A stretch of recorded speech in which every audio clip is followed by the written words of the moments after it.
Okay, so here's some blank example problems. This is a chance for you to see me going through the problems as they are without any extra markings on them already. Here, if I just look at what I have, do I have a pair of angles that match up? Yes. A pair of sides. And so again, I like to just cover one of the triangles up. And according to all the markings I just have an angle and a side. That is not a postulate. But I also want to ask myself, every single time I want to ask myself, is there anything that I could mark on my own?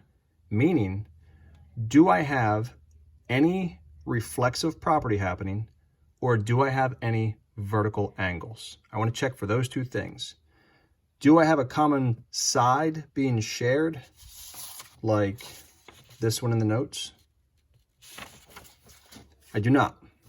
I don't have a common side being shared. Do I see an X pattern like this problem in the notes? Do you see the X pattern here?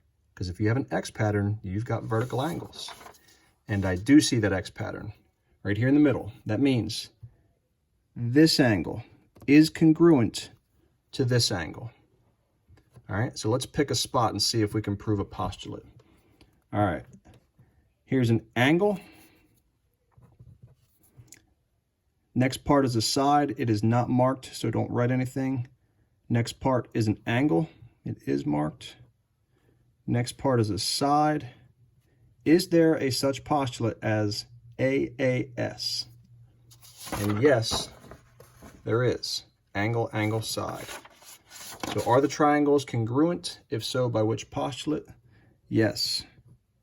They are. I don't know why the points aren't marked, so I don't know why. So I'm just going to say yes by angle, angle, side. Okay. Problem 2. Is there anything I can mark on my own? Do I have any reflexive property? Any common sides being shared? No. Do I see an X pattern for vertical angles? Yes. Let's go ahead and mark them. These vertical angles are congruent. So let's take a look. Do I have 3 sets of markings that match up? Yes, I do. So let's try to figure out what we have here. I like to cover up one of my triangles. Okay, I've got an angle here. The next part is a side. It's marked. So I put an S for side. The next part is an angle. It is marked. And so is there such a postulate as ASA? Yes, there is. So are the triangles congruent? Yes. By angle, side, angle.